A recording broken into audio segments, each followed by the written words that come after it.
Hi, everybody. This is very, very exciting because we're actually in a series. We're not just doing an isolated class, it's a series of classes. So last week in our class, the topic of the series is relationships, past, present, and future. And the reason we called it relationships, past, present, and future is because it's very hard to move forward in life, to move forward into a relationship without understanding where we're from and what our relationships, what is our baggage of relationships that we're walking around with?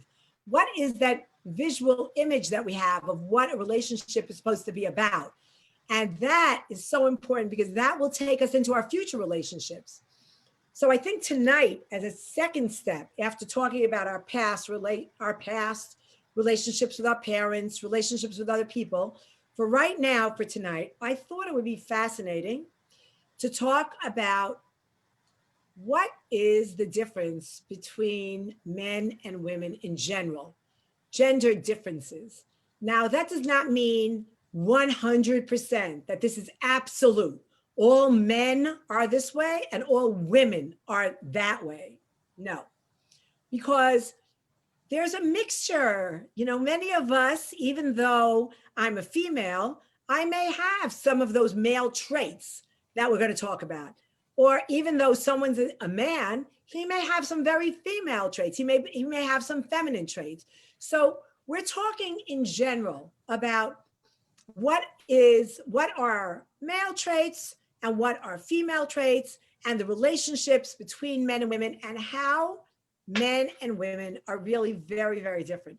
Why is it so easy for women to be friends with women? Why is it so easy to have a relationship with a woman, to say everything that you feel? You can sit and talk to a woman, a friend of yours, for hours and hours. And there's still more to talk about when you're finished talking for hours and hours, right? Or men can work, they can problem solve and work on a project or work on a building. They'll stay up all night. They'll stay up for 3 nights in a row working on a building, and they'll have guys doing it with them, and they won't sleep a whole week until they get the project done. But if he wants to go and do it with a woman, the woman will say, 10 o'clock at night, I need to get my sleep. I need my beauty rest. Sleep is so important to me. Whereas for a man, this building that he's doing, that is better than sleep. He would rather be building the building than be sleeping. Why? Because the building gives a man what he needs. What does it give him? Men get very excited men generate dopamine. They get excited when their body creates dopamine. So what does that mean? That means that the dopamine makes them very alert. It makes them very attentive. It makes them wide awake. Now, when a man sees a woman across the room and he says, that is a woman that I want to meet, that man suddenly gets very excited and he's very alert and he's very attentive and he will do everything in order to get that woman, in order to conquer that woman. That's what men do. Men are hunters, and the hunting makes them alive. It makes them excited. It makes them want to do more. It makes them want to prevail. It makes them feel like they want to get there. Yeah. What does a woman want in a relationship? A woman wants someone that she feels safe with. A woman wants somebody that she feels she will be validated by. A woman wants somebody that she could talk to and explore different options. You talk to a man about something, and I have a perfect example. I had a couple walk into my office, and they were having problems. They were having marital problems. And the man walked in with his pad and paper, ready to write down the list of things that he needed to fix. That was going to take him exactly 10 minutes, and he was going to leave straight to work after he finished writing down his list of how he was going to fix the relationship. The woman, from item number 1, there was a whole session. There went the 55 minutes. Item number 2 was going to take another session. And did the guy have the patience to sit and go through these sessions and go through the emotional part of talking about it? In general, men don't, they really want practical solutions. Again, we're not talking about all men. There are lots of men who are very emotional. And yes, they want to sit there and they want to discuss it and they want to go over possibilities and other options and different things that are going on. But for the most part, a man is just interested in fixing what needs to be fixed. He wants to fix things, he wants to make them right. But let's go back to that initial attraction. The initial attraction that the man has is he sees this woman and he feels like he's in love. The dopamine has kicked in and he feels like this is it.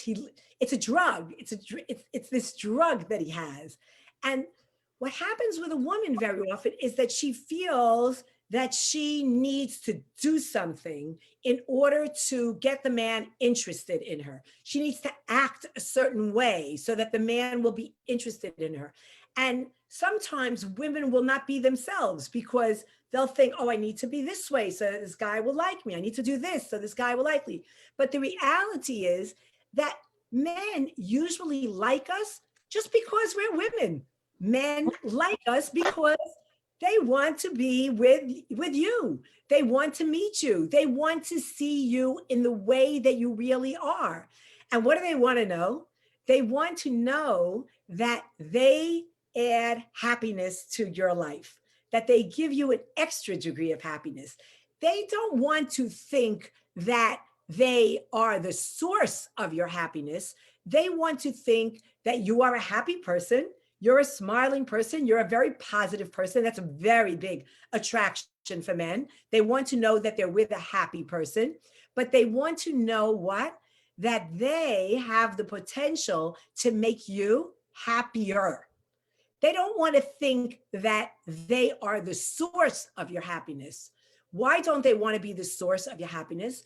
Because if they are the source of your happiness, then that means that you are completely needy of them. That means that you need them. And that creates for a man a feeling of this commitment that he's got to be there. If he's not going to be there, you're not going to be happy.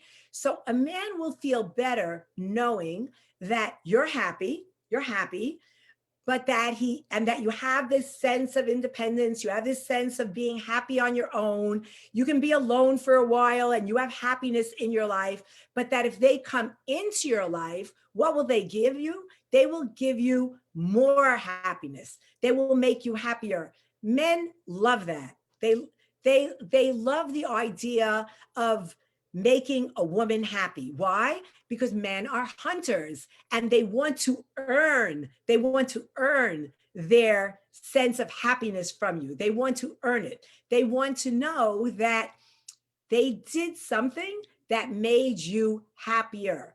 They gave you something that made you happier. So when you say to a man, I was really okay in my life. I was really good. I liked my job. I liked my friends, but having you in my life, that has made me even happier.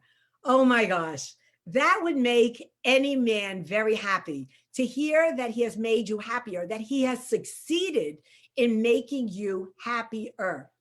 Because if a man feels that he has not made you happy, if a man feels like he has disappointed you, that he hasn't done enough to make you happy, men feel their self-esteem goes down. They feel that they have not accomplished what their goal is. And their goal is to provide for you, because our men feel like they want to take care of us. And we, in turn, as women, even though we might be very, very independent and we may have our own jobs, how much do we love the idea of knowing that we have a partner, of knowing that we have somebody that will be there for us, of knowing that there's somebody that cares about us? Isn't that a nice feeling to know that you're going someplace far away, but when you're going to arrive there, you're going to make a phone call and that somebody is waiting to hear that you are safe, that you are okay. Now, on the other hand, right? So let's go over that feeling that a woman has, right? This feeling of wanting to know that she has somebody that cares about her, wanting to know that she has somebody that she can talk to, wanting to know that she has somebody that will validate her, that will support her opinions. It's a very, very good feeling. It's a wonderful feeling, knowing that wherever you go, there is somebody that will be thinking about you. And that for a woman is the highlight of a relationship. Whereas a man, it's completely different. He doesn't need to know that somebody is waiting for him. He doesn't need to know that when he goes someplace, somebody is looking for him. The man just wants to feel that he's doing the right thing. And then it's interesting though, because a man will get into a relationship and he'll be so happy about a relationship. And then the relationship moves along and it's going into a couple of weeks, a couple of months, and the girl is ready to move on. She's ready to go into a commitment relationship. And she's ready, she feels like she's there. She feels like the right guy. He's responding to her correctly. And she wants to know why, why isn't this man ready to commit? What's going on for him? Why isn't he ready to commit? And it's an interesting question because, a perfect example is a man sees a house that he's ready to buy. And many of you have maybe gone through such an experience. A man sees a house that he's ready to buy. Rabbi Katzin, maybe you can agree with this. He sees a house and somebody has that house and he thinks, wow, that's really a gorgeous house. I love that house. I love the bedrooms in it. I love the bathrooms in it. I love the kitchen in it. I love everything about that house. Then he finds out that the house is for sale. And he thinks, oh, somebody approaches him and says, I heard you love that house. Do you want to buy that house? He says, oh, do I want to buy the house? Suddenly he sees the house completely differently than the way he saw the house before. Now he's looking at the house and he's kind of thinking, well, the hot water, it takes a long time for it to turn on. The toilet doesn't flush so quickly. There's molding that's falling off the wall. The doorknobs don't close so perfectly. Oh, there's a lot of doorknobs that are loose. Oh, the electricity isn't that good. What happened? Before, when that house was not his house, when he saw the house from afar, he looked at it and he said, wow, that house, gorgeous. I love that house. I love the doors. I love the windows. I love the bathrooms. I love the kitchen. I love everything about that house. Then suddenly the house can be his. He can own that house. And suddenly he sees so many things that are wrong with the house. And he's not ready to commit to buying that house. That is very often what happens to men in a relationship. They're hunting. They find somebody that they really, really like. They think she's fabulous. She's pretty. She has gorgeous hair. She has great mitos. She's so kind. She smiles all the time. She thinks I'm the greatest thing. She always smiles at me. She tells me that the things I say are so bright and so brilliant. This is the greatest girl in the whole world. I'm crazy about this girl. And then they get to the point where the girl says, okay, I'm ready. The girl's parents say, okay, we're ready. Let's do it. Let's make the commitment. What happens? All of a sudden, this gorgeous girl, smart, beautiful girl, brilliant, smiling, great family. Suddenly he's looking at her and he's saying, hey, I don't know. Sometimes she gets into a bad mood. Sometimes she's a little bit moody. Sometimes I hear her saying things I don't really like. Suddenly, all of these little details that before he didn't see or didn't even think about, suddenly these are red flags for him. Suddenly he's thinking, I don't know if I really want to buy this house. I don't know if I really want to buy this girl. Suddenly he's looking at her with all of these details that he didn't look at before. Before, when he didn't have her, he thought she was the greatest girl in the whole world. Now that it's on the table, we're ready for you. Mark, we want you to get engaged. Mark, Joe, Alan, we're ready for you to get engaged. Suddenly, he's looking at this girl. He's looking at Katrina, Alina, whatever her name is. And he's saying, I don't know. I'm not really sure. Her teeth are not that straight. Her nose is not that perfect. I don't know. So what do we learn from this? What is there to learn about this? I think one of the things that are very important to realize over here is that I don't think that us as women should be all that willing to run into a relationship. I think it's almost a good idea. I don't want to call it playing hard to get. I just want to call it slowing it down a little bit. I think we should not be giving ourselves away so quickly. I think it's about creating a little bit of anticipation, always leaving them a little bit more to want. And I think that actually is really the key to a good marriage. It's not just the key to getting into a good relationship, it's the key to a good marriage in general. I think that very often as women, we think, it's fine. I can put all my guard down. I can show how needy I am. That's what I do with my best girlfriend. I tell my best girlfriend everything, and she doesn't run away from me when she finds out how needy I am. In fact, we end up having 3 more hours of conversation when we end up talking about things that are bothering me. Guys are not quite built the same way as girls. We are naturally nurturing. We are naturally emotional. We are naturally giving. That's who we are. That's why Hashem gave us the honor of giving birth to children. That's why we are the mothers, because we innately, internally, we are nurturers, we are givers. And for us to think that a man will also be that way all the time, it's not really like that. But we do want to keep a man interested. We want to keep a man attentive. We want to keep a man interested in us. And how do we do that? We do that by allowing the man to always feel like he has to earn our love, that he has to earn that we are self-confident enough, we're strong enough, we're independent enough that we're not just giving ourselves away, that we are happy. We're happy. I was happy when I met you. I'm happier now. Now that I know you, I'm happier now. But I was always happy. I'm a happy person. That, I think, is really the key to a very good relationship.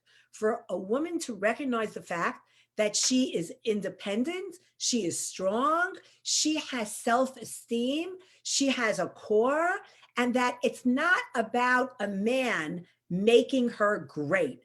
She is great. I'm great the way that I am. Having you in my life, that will make my life greater.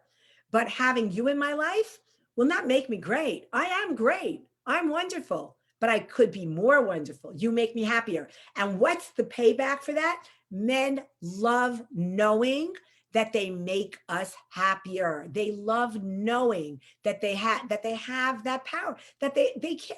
The worst thing for a man is to think that he doesn't give his partner happiness. That hurts him so much. Men become literally depressed. Their dopamine goes down. If they think that they're making you happy, their dopamine goes up.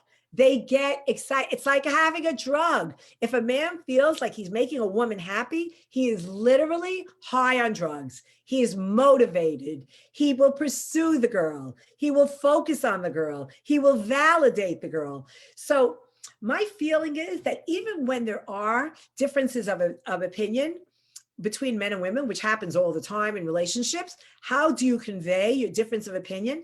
I think before saying, oh, wow, I totally disagree with you. I totally disagree. First, it's really important to say, oh, I hear your opinion.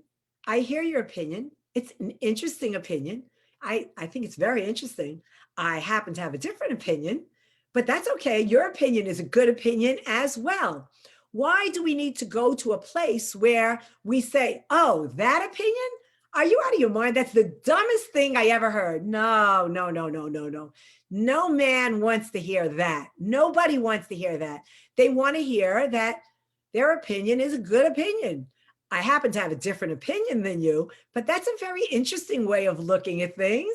But let me just tell you how I'm looking at this. And then they don't feel like their self-esteem is being banged down. They don't feel like they're being attacked. They feel like, wow, I have a good opinion as well.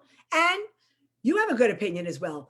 So that is the nurturer in us. That is us. That's women being smart enough, being nurturing enough, being caring enough to understand that we have to take care of our men and not lower their self-esteem. It's not about winning the battle. It's not about winning the war.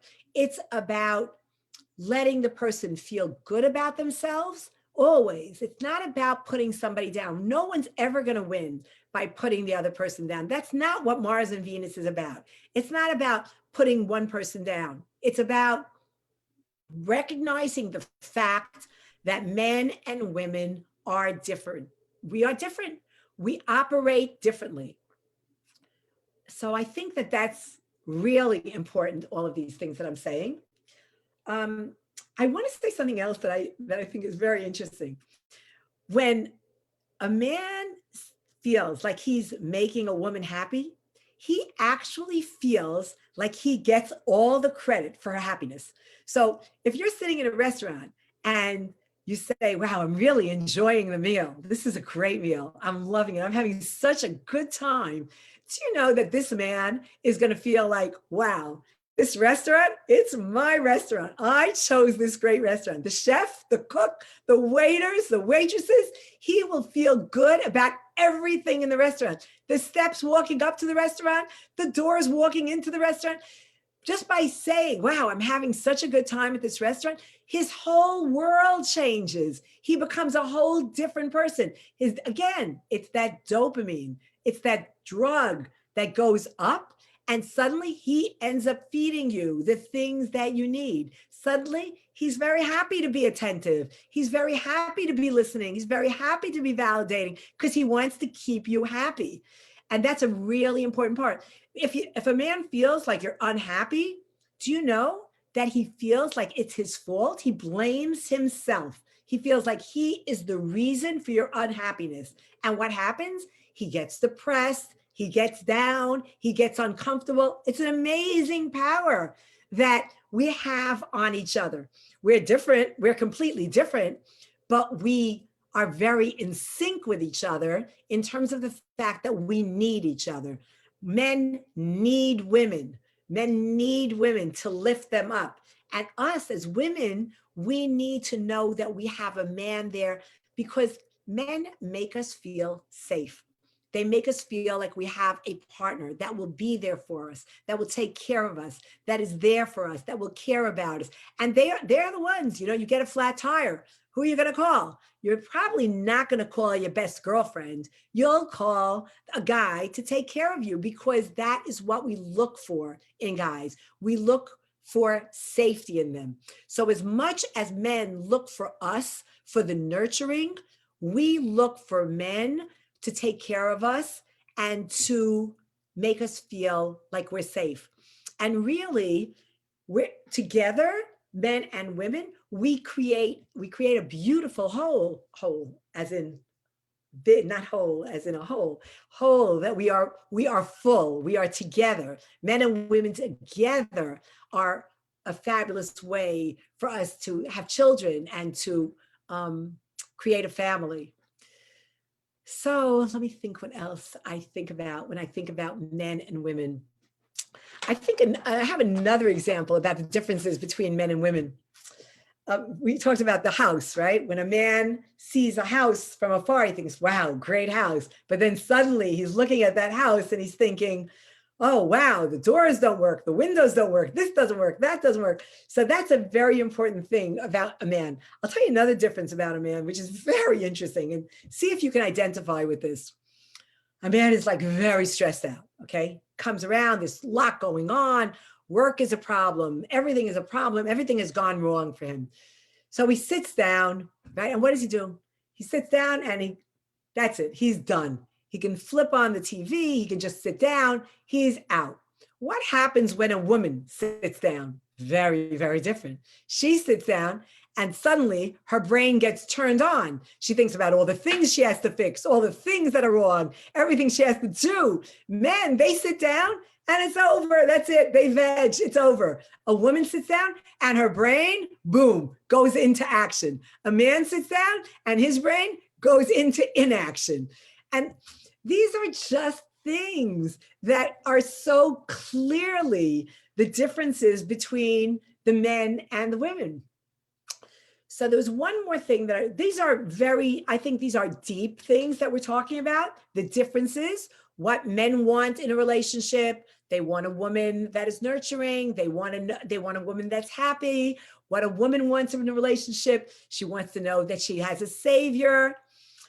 So another thing I want to talk about is very important. We talked about this last week, and it's very relevant to this week. I want to talk about behaviorally, what makes men and women different behaviorally. So that is purely what we talk about. It's the copycat. It's what he is copying from what he has seen before. What has he seen his mother do at home? He has seen his mother cook dinners for him. He has seen his mother when he comes home, Tatala, let me take care of you. Let me give you hugs. Let me give you kisses. Let me take care of you. And that is the vision of what a man carries around when he thinks about what he wants in his woman. He wants somebody who will take care of him, who will say, Tatala, come here, let me feed you, let me make you dinner, let me take care of you. You're the greatest thing in the world. He wants somebody who will mommy him and take care of him and just make him feel so loved. So behaviorally, it's what he's bringing from his past. What he's bringing from his past is that his mommy, the woman in his life, took such wonderful care of him. And he, again, wants to have another woman in his life who will take such wonderful care of him. Did his mommy ever find fault in him? No. His mommy always said, you're wonderful. No matter what happened, if he came home and he was a mess, you're wonderful. If he came home and he said, I'm starving, his mommy would say, no problem. I have food for you, Bubala. I have food for you.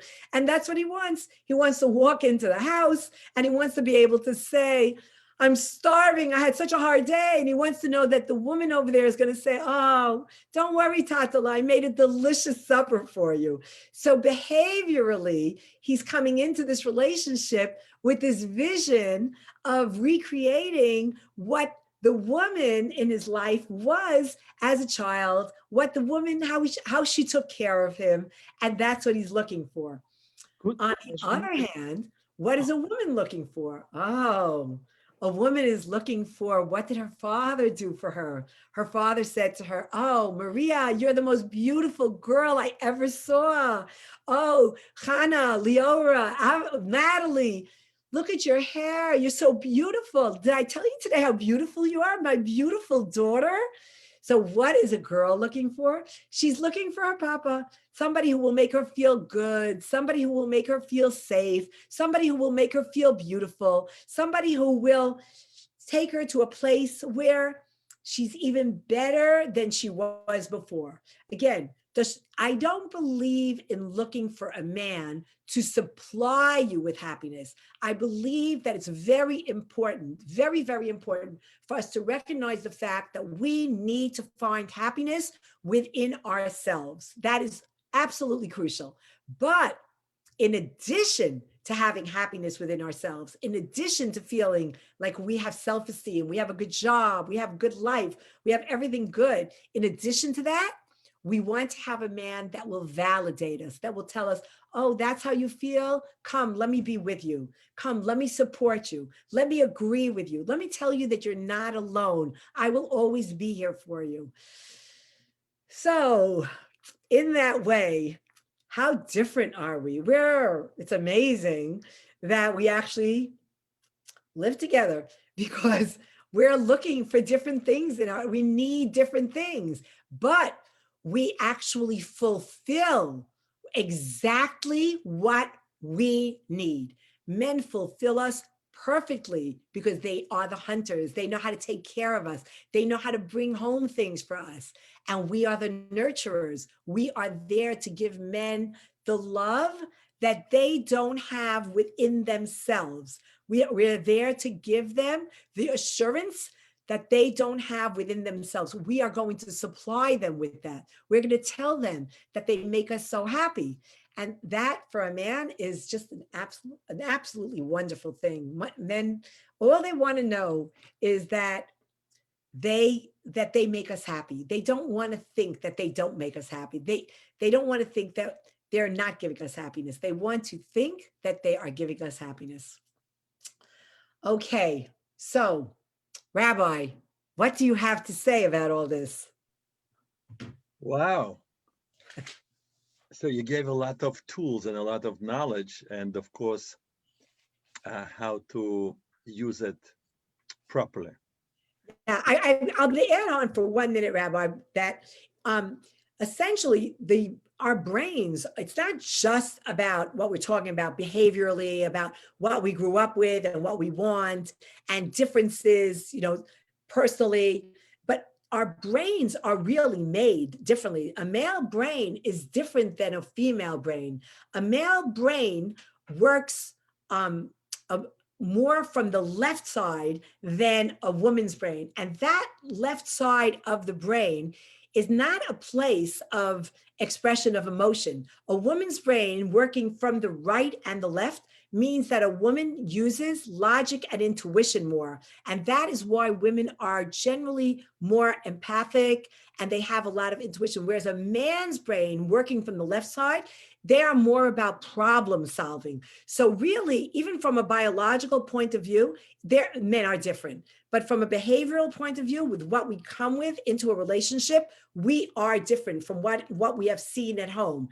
And from our general needs of women and men, we're completely different, completely different. Okay, yes, Rabbi, let's hear. So along your lines, I heard from Rabbi Lapian of the Yeshiva Mikdash Melech, and actually saw in writing from Moshe Wolfson, Torvadas, lismoch velismoch, to be happy and to rely, sound very similar. And mystically, it is to remind the man that he needs to find someone to rely upon within himself, meaning he needs to really learn how to rely upon Hashem. And when he comes home, he needs to be reliable, that his wife can rely upon him. Because if he is a person that she relies upon, that's how he makes her happy. Be a person that she can rely upon. For that, you need to learn how to leave all your worries and all your problems behind the door. And you don't know what's going to happen tomorrow with your job, with your money, with your life, whatever it is. But for that, you need to rely upon Hashem. Then she will rely upon you. You need to be a person that your wife can rely upon you. I love that, Rabbi.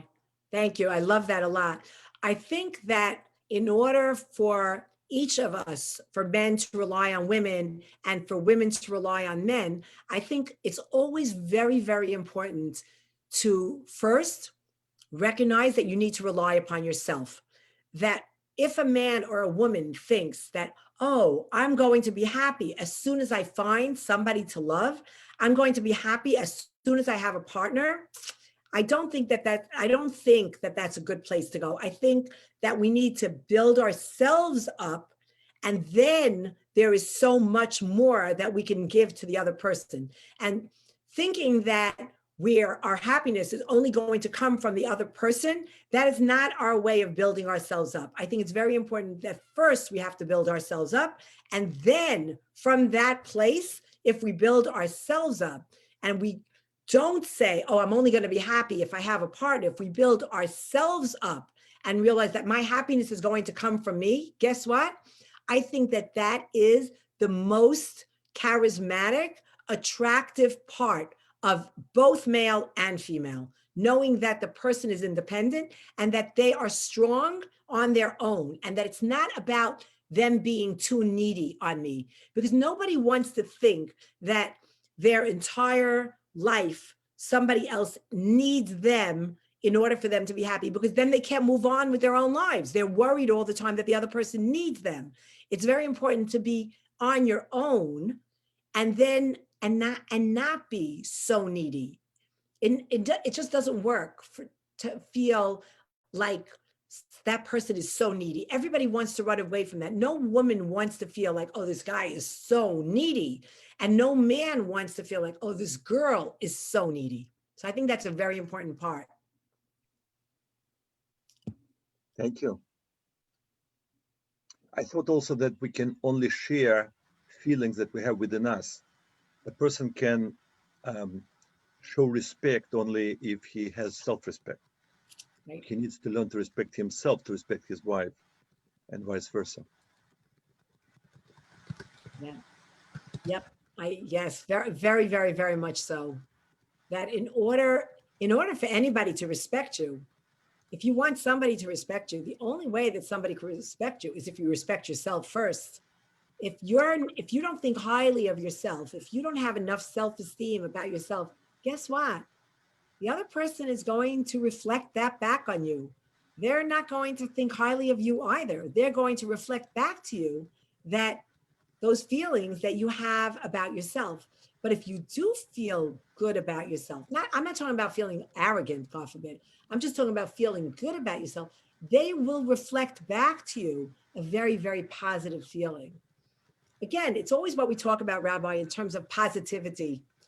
Going the positive route and feeling good about yourself automatically makes you feel good about others. Thinking positively makes you think positively all the time. So the paradox is if you want to make, so to speak, anybody happy, you need, first of all, to make yourself happy. And then by giving yourself as a happy person, you can enhance someone's happiness. So in a way, your work on yourself is the key of marriage. You need to work on yourself. I believe we have a question from Leora. Leora has a question. Go ahead, Leora. You mean me or? Well, of course, you. I believe you, Julia. No, but there were. I can ask, but I know there were other people who were asking. Oh, yeah. So, okay, yeah. Let's see. So Who's Ariel wanted to ask? Please, Ariel wanted to ask. Yes, thank you. Go ahead. I had a few questions throughout this, and I know we weren't supposed to interrupt because it was recorded. So do we have time to ask a couple of questions? Okay, I think let's start with one. Okay. All right, the first one I had, and then I'll discuss the second one afterward.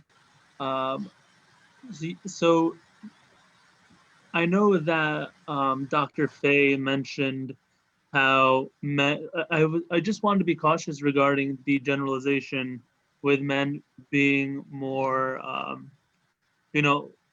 wanting their mother and being more less nurturing, because I myself, have found I've never met someone else like myself, but because I'm very masculine, I go to the gym, I'm very dominant in many things in my life. I like to take the lead, but I also love nurturing. Ever since I was like 4 years old, my mom used to, maybe it's because I grew up with a single mom, but my mom always used to say I was meant to be a dad, and I've always babied all of my partners, I'd make sure, take care of them, blah, blah, blah. And, I like to bake, I rose garden, I also have, very in touch scientifically, but musically I'm very, so it's like both sides of the brain. So how does what you were saying, Dr. Faye, apply to someone, like me, Ariel, it's a great question. So at the very beginning, when we first started, and I'm so glad you brought it up, because I really should have closed with it as well. We talked about that these are very, very, very general differences about male and female. They're not absolute at all, because as a matter of fact, I gave an example that in fact, I myself, I am a female, but yet I have a lot of male traits about me. One of the male traits is that women are multitaskers. They can do many things at one time, and men like to focus on just one thing. it happens to be that I have that male, I have that male trait. I focus on one thing. Now that does not mean that I'm not a man, that I'm not a female.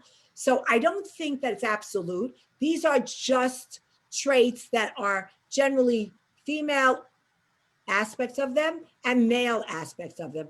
But we are really all a collage of both male and female. So you don't, that is what you have is beautiful. The fact that yes, you are a male, but yes, you love music, and yes, you're very emotional, and yes, you like to have long conversations, and probably 100 of the women that are on this call right now are saying, can I please have that guy's number? Because I want to be with a guy that, and He's if not everybody's available. not, He's not available. Ariel, people are nodding their heads. We're getting all these checks, Ariel. Everybody's asking for your number because people want to be with a guy that is emotional and that is nurturing. So it's really a collage of female traits and male traits. It's not to say that all men have all of the male traits and all women have all of the female traits. It's a real good combination. So I love your combination.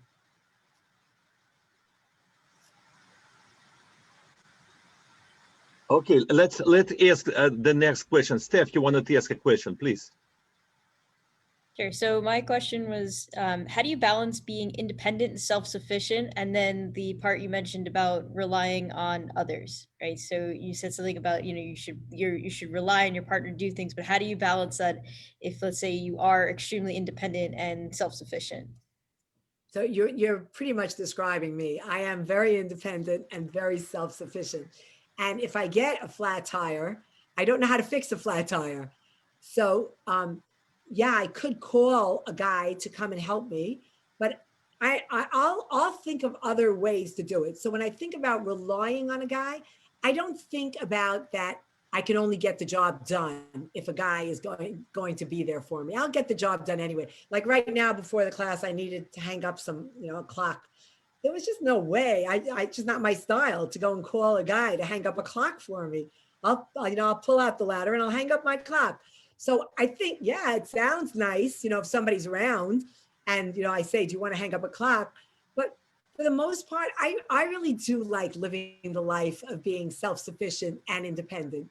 And if somebody comes into your life that will add on to your life, Steph, then that's great. But I don't think that the balance is that you're not leaving that gap open. It's not like you're going to sit there for 4 days and say, oh my gosh, what do I do now? That clock is there, the ladder is there, but me, I'm not going up on that clock, on the ladder to hang up that clock. So I don't think that at all. So I think the balance is stay the way that you are, stay independent. It's fabulous, it's wonderful. It's probably what puts that gorgeous smile on your face right now. So I think that that's great. And then when that guy comes along, that makes you happier and that makes that smile a millimeter bigger because it's a huge smile, great. So you'll take that guy into your life. But that smile is there because of who you are. Yes, Julia, now's your question. Yay. So before I want to say that Dr. Faye, you're like our Wonder Woman, and I'm saying you're our Wonder Woman because the movie came out. So I think there needs to be a Jewish Wonder Woman movie, and you have to be the star. So there you go. And here are my 2 questions. I'll just read it all. So like, where's the balance? Because this is my mistake, is like revealing too much and too little. And when do you start to reveal more and become more vulnerable? Because I'm the kind of person I'm sensitive. So I fall very hard. So my thing is, I'd rather open up too much and reveal too much fast so that way I don't catch on and develop feelings. So that's why I want to be mysterious, but I want to reveal more or less so that way if the guy doesn't like me, I'll know, and then I don't have to be emotionally scarred and take a long time to get over him. And then what if it's not needy you're feeling, but feeling the person is not asking enough questions to get to know you, and you want to express that too to the person, and not in a way where it feels that as you could be someone who asks too many questions and talks too much like myself, but the other person it doesn't. Maybe he's interested, but he just, because guys don't really ask a lot of questions sometimes and they don't talk as much. And I feel like I'm always pulling more out of him and I have the long text and he has the short. Yeah. Sorry, that was more than 2, but yeah. But that was great. So Julia, in answer to your first question, my feeling about you, and I've said it to you very many times, I don't think you realize how great you really are. And it's been building. Your self-esteem has really just become absolutely incredible. And I think that even as time goes on, even from the time that, from the little, not the little, lots of time that I've known you, even from that amount of time, I have watched you become much, much more self-confident. And I think that with that self-confidence comes a feeling of, I don't need to tell this guy everything. Because you know what? This guy is not my therapist. He's not going to solve all my problems. And you know what? TMI, too much information. He doesn't need to know that much. For what purpose is it? You know, I always think, before I make any decisions, I always think about what will it be on the other side of my decision? Once I tell him everything, will it be better for me or will it be worse for me? Has a relationship become better because I'm sharing all of my faults with him? Or because I'm giving him all of my faults and telling him, oh, by the way, you know, I Because then he snore. can accept you. It's just so then he can accept you and he won't put you on this high pedestal and think you're this amazing. Because I was like, well, no, I have my flaws too. I don't want you to think that I'm this perfect person. Can you deal with the flaws going forward? Yeah, guess what, Julia? The way that I do and the way that we all do, he will love you for your flaws. I love you that you ask so many questions. I love the fact that you're always interested. It's something that's very lovable about you. It's about your transparency and your honesty and your integrity, and you're just so honest. So it's not going to make. Can you say that all to my future guy, my future husband, wherever he is? I can't. Talk me up, Dr. Faye. Talk me up. Julia, I can't wait to say it to the person that you find. I want to be that phone call. I want to be able to say it. So the answer to your question is that you don't need to share anything that's going to make you think that he's going to think less of you or that anyone's going to think less of you. These are things that, you know what, Julia? You're allowed to keep things to yourself. You're allowed to be your own container and hold things to yourself. And too much information, TMI. Think about what the benefit is of sharing all of these things that you think are bad about you, that I, Julia, happen to think are wonderful. You're saying them in one way and I'm saying them in another. You're saying, why do I want to tell him that I talk so much? Why do I want to tell him this? And I'm saying, I love that you talk. Well, no, there's other things like anger, sensitivity, that sort of stuff.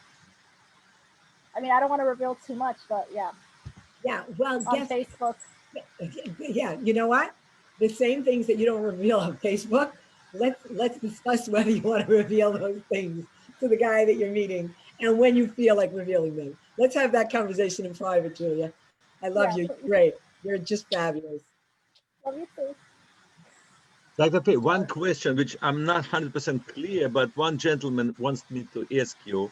He says, what if he's dating a girl, but his mother criticized him in the past? And how to handle it? I answered him, I said, I don't know what does it mean to handle it, but maybe generally you understand the question, how he can handle himself, I guess. Exactly. So it's a great question. It happens to all of us. I think a lot of it, we talked about it last week. I don't know who's asking the question, but we talked about it last week. Very often it's really just about individuating, that when our parents see us getting involved with somebody and falling in love, it's not so easy for parents to really realize that this is it. We're separating ourselves from them. And it's, you know, sometimes they'll say, no, I don't think that girl is really the right girl for you. I don't think that guy is really the right guy for you. So I think it's very important to think about what is the reason. You have to say to your mother, hey, mom, let's sit down and talk about it, because this girl is a good girl. She's a smart girl. She's warm. She loves me. She's so emotionally connected to me. And I think it's very important to have a real conversation with your mother about this. And if it's hard to have that conversation with just the two of you, then you call one of the rabbis, one of our amazing Rage rabbis, and you say, you know, Rabbi, can we have a conversation? Do you mind being a third person in my conversation? Because I really want to, I like this girl, but my mother or my father, whichever one of my parents, doesn't think she's the right girl for me, but I'm feeling that this girl is the right girl. And I really want to talk to them about it. So I think that that's the way to go, Rabbi. He's actually clarifying as we speak. The question was that his mother criticized him. He was criticized. And now the question is what kind of girl he really needs in his life. And before I even read his clarification, it means that he really may fall into the trap of getting a woman who will criticize him as well, because it may be a repetition, because maybe for him, a mother and someone he's respecting as a female is actually like his mother. So very likely, I mean, there is a danger in a way of him falling in a similar relationship in a way. But what he clarifies is he says, does that mean that the guy needs a certain kind of a girl? What if we respected him, but he felt he needed a girl he couldn't but more laid back and lazy with? I didn't know what it means. Yeah. Okay. No, I'm yeah. sorry. No, she says, no, I'm a girl who dated a guy, like that. And he said no to me because he felt that I wasn't letting him be lazy. In other words, he probably was too sensitive, and he felt that when the girl was a little bit more expecting of him, it reminded him his mother that he's still in pain, and he ran away the other way. Interesting. That is the question. That's Wow. exactly, yeah, that's what we've been talking about this whole time. We've been talking about repetition compulsion, repeating the cycle. So he is saying to this girl, I don't know if I want to be involved with you because you're reminding me very much of my mother criticizing me. And the girl feels bad that he broke up with her because she reminded him of his mother. And so how could she handle it differently if she deals with a boy who's so sensitive and you cannot tell him anything? You know what, Rabbi? There are couples that are just not meant to be together. Right. And it's very possible that this was just not the right person for her. But you know what I want to say, Rabbi, in addition to that? What I'm so impressed about is that when we first started this series, the relationships, way back when COVID first started, and we decided to do a mental health series for Rage and something like psychologically oriented, we had just a few students on it because we all know, Russians are very strong and you have to be very strong. Don't get into your emotions too much. Let's do the practical. Let's do, and I'm just so super impressed with how many ragers are coming on and being mindful and conscious and want to explore their emotions and their feelings, Rabbi. So I just want to congratulate you so much, Rabbi, that you brought this program on and that the ragers seem so interested in getting in touch with their emotions and being involved in relationships. It's just it's an amazing, beautiful thing because these classes are quite deep. And the questions that are being asked over here are real questions that have to do with real connections in terms of men and women getting along with each other and real connections in terms of our relationships. And to think that all of us over here are working so hard on our relationships and that we really care about making each other happy and creating good relationships is just, it's an honor, Rabbi. And I give all the credit to you for bringing this class on. It's wonderful. It's the credit, of course, yours, because you inspire people and they come to you because of your wisdom and knowledge and the way you express this amazingly deep thoughts.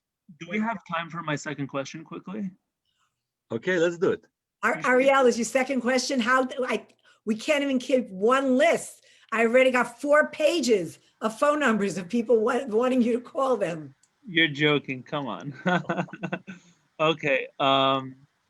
So my other question is, So regarding your example of buying the house, how guys, and especially I think this is true for children of divorce, they're very wary. I agree with your example completely. I like that analogy.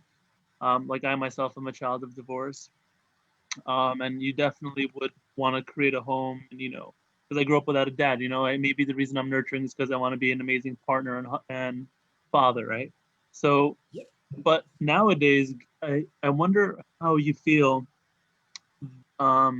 with all these dating apps and the serial availability of a replacement, right? Both guys and girls, and also with divorce rates increasing as the respect for marriage and family is decreasing as well.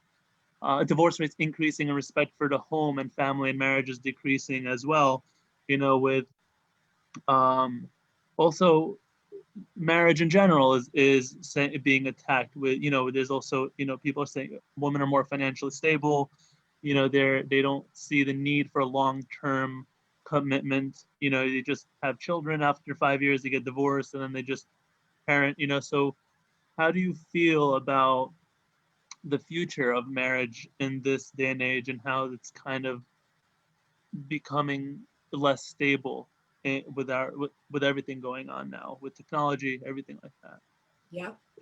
I think that's so. I'll tell you what I think. I love your question.